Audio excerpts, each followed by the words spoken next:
हाँ जी, सत श्री अकाल दोस्तों। अप्रैल 'ਚ ਲੱਗੀ ਛੁੱਟੀਆਂ ਦੀ ਲਹਿਰ। ਪੰਜਾਬ ਦੇ ਸਕੂਲ 10 ਦਿਨ ਰਹਿਣਗੇ ਬੰਦ। ਖਬਰ ਨੂੰ ਸ਼ੁਰੂ ਕਰਨ ਤੋਂ ਪਹਿਲਾਂ ਜਿਨ੍ਹਾਂ ਲੋਕਾਂ ਨੇ ਚੈਨਲ ਨੂੰ ਸਬਸਕ੍ਰਾਈਬ ਨਹੀਂ ਕੀਤਾ, ਸਬਸਕ੍ਰਾਈਬ ਕਰ ਲੈਣ ਅਤੇ ਵੀਡੀਓ ਨੂੰ ਵੱਧ ਤੋਂ ਵੱਧ ਲਾਈਕ ਤੇ ਸ਼ੇਅਰ ਵੀ ਕਰ ਦੇਣਾ। ਹਾਂਜੀ, ਅਪ੍ਰੈਲ ਦੀ ਵੀ ਛੁੱਟੀਆਂ ਦੀ ਲਹਿਰ। ਪੰਜਾਬ ਦੇ ਸਕੂਲ 10 ਦਿਨ ਬੰਦ ਰਹਿਣਗੇ। ਪੰਜਾਬ ਸਰਕਾਰ ਵੱਲੋਂ ਅਪ੍ਰੈਲ 2025 ਲਈ ਸਕੂਲਾਂ ਲਈ ਕਈ ਮਹੱਤਵਪੂਰਨ ਛੁੱਟੀਆਂ ਐਲਾਨ ਕੀਤੀਆਂ ਗਈਆਂ।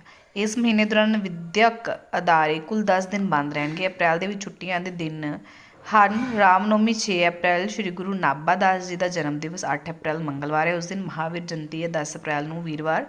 ਵਿਸਾਖੀ ਇਸ ਵਾਰ 13 ਅਪ੍ਰੈਲ ਨੂੰ ਹੈ ਐਤਵਾਰ ਨੂੰ। ਡਾਕਟਰ ਭੀਮ ਰਾਓ ਅੰਬੇਦਕਰ ਦਾ ਜਨਮ ਦਿਨ 14 ਅਪ੍ਰੈਲ। ਗੁੱਡ ਫਰਾਈਡੇ 18 ਅਪ੍ਰੈਲ ਤੇ ਭਗਵਾਨ ਪੁਰਸ਼ਰਾਮ ਜਨਮ ਦਿਨ 29 ਅਪ੍ਰੈਲ। ਇਸ ਤੋਂ ਇਲਾਵਾ ਹਰ ਐਤਵਾਰ 6, 13, 20, 27 ਅਪ੍ਰੈਲ ਨੂੰ ਛੁੱਟੀ ਰਹੇਗੀ। ਦੂਜਾ ਸ਼ਨੀਵਾਰ ਇਸ ਵਾਰ 12 ਅਪ੍ਰੈਲ ਨੂੰ, ਉਸ ਦਿਨ ਵੀ ਛੁੱਟੀ ਰਹੇਗੀ।